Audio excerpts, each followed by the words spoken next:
ఈ రోజు యావత్ సభ్య సమాజం తలదించుకునే విధంగా తెలుగుదేశం పార్టీ నాయకులైనటువంటి చంద్రబాబు నాయుడు, లోకేష్, పవన్ కళ్యాణ్ వీళ్ళ ముగ్గురికి సంబంధించినటువంటి సోషల్ మీడియా ఏదైతే ఉందో, మరి లోకేష్ ఐటీడీపీ అని చెప్పి ఒక సోషల్ మీడియాని కోట్ల రూపాయలు పెట్టి దాన్ని నిర్వహిస్తున్నాడు.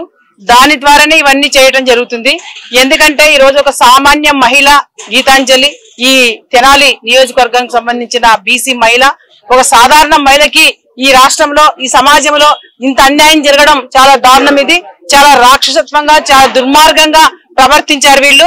ఖచ్చితంగా వీళ్ళకి రాష్ట్రంలో పుట్టగతులు ఉండవు రాబోయే రోజుల్లో. ఎందుకంటే జగన్మోహన్ రెడ్డి గారు రాష్ట్రంలో 4.5 సంవత్సరాల కాలంలో మహిళల సంక్షేమమే ధ్యేయంగా, మహిళల ఆర్థికాభివృద్ధి చెందినప్పుడే రాష్ట్రం అభివృద్ధి చెందుతుందని చెప్పి మహిళల సంక్షేమ కార్యక్రమాలు ఎన్నో తీసుకొచ్చి ఆయన పథకాలు ఇస్తున్నారు.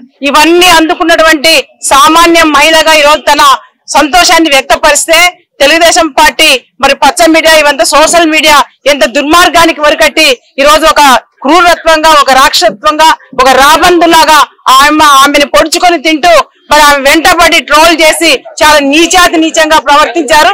సభ్య సమాజంలో మరి నేను ఒకటే సూచన ఇస్తున్నాను, ఆంధ్ర రాష్ట్ర మహిళల సమాజంలో ఉన్నటువంటి మహిళలందరూ కూడా ఇలాంటి ఆకతాయి వెధవలు, ఇలాంటి పనికిరాని వెధవలు సమాజంలో ఉంటారు ఇబ్బంది పెట్టడానికి.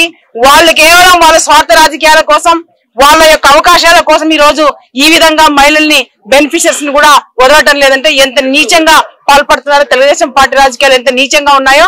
మహిళా తల్లులందరికీ ఒక రాష్ట్ర మహిళా అధ్యక్షుడుగా నేను వాళ్ళకి విజ్ఞప్తి చేసేది ఒకటే, మహిళలందరూ కూడా మెంటల్ గా చాలా స్ట్రాంగ్ గా మహిళలు ఉండాలి. మనం ఎప్పుడైతే మెంటల్ గా స్ట్రాంగ్ గా ఉంటామో ఎలాంటి సమస్యలు వచ్చినా మరి ఎదుర్కొనే శక్తి మహిళలకు ఉండాలి. అప్పుడే మన కుటుంబాన్ని మనం కాపాడగలుగుతాం.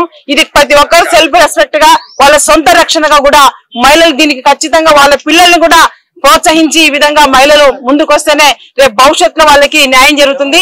ఈ రోజు ఎవరైతే ఈ గీతాంజలికి పాల్పడ్డారో రేపు సభ్య సమాజంలో వాళ్ళు ఖచ్చితంగా తల ఉంచాల్సిందే. వాళ్ళు సమాజానికి ఆన్సర్ చెప్పుకునే పరిస్థితి కూడా వాళ్ళకి లేదనమాట. ఇంత నీచంగా దిగజారిపోయినటువంటి వీళ్లకు 2024 ఎన్నికల్లో ఖచ్చితంగా ఆంధ్రంలో ఉన్నటువంటి మహిళామ తల్లులందరూ కూడా చాటలు పొరగలు ఎత్తుకొని వీళ్ళకి బుద్ధి చెప్తారు, తరిమి వీళ్ళని కొడతారని చెప్పి కూడా నేను ఈ సందర్భంగా ఆంధ్ర రాష్ట్ర మహిళామ తల్లులందరూ కూడా ఈ గీతాంజలికి జరిగిన అన్యాయాన్ని మనందరం అన్యాయంగా, మనందరం ప్రతి ఒక్కరు కూడా సభ్య సమాజంలో అందరం కూడా ఆ కుటుంబానికి అండగా నిలబడాలి. మన గౌరవ ముఖ్యమంత్రి జగన్మోహన్ రెడ్డి గారు కూడా చాలా దిగ్భ్రాంతికి గురై ఈ రోజు 20 లక్షల రూపాయలు ఎక్స్గ్రేషియా కూడా ఆ కుటుంబానికి అందించడం జరిగింది.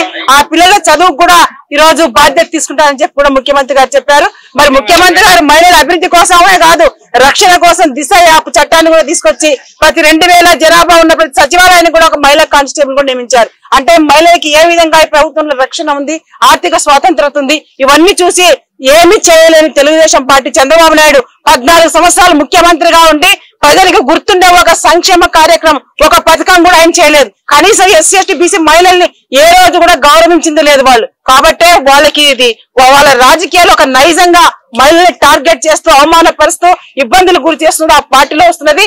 కాబట్టి ఆ పంతాలనే ఈ రోజు గీతాంజలి కూడా ఇది అన్యాయం జరిగింది. ఈ అన్యాయాన్ని మేమందరం మరి మహిళలందరం కానీ వైఎస్ఆర్ పార్టీ నాయకులందరం కూడా దీన్ని ఖండిస్తూ ఆ కుటుంబానికి మేమందరం కూడా అండగా నిలబడతామని చెప్పి ఈ సందర్భంగా తెలియజేసుకుంటున్నాను.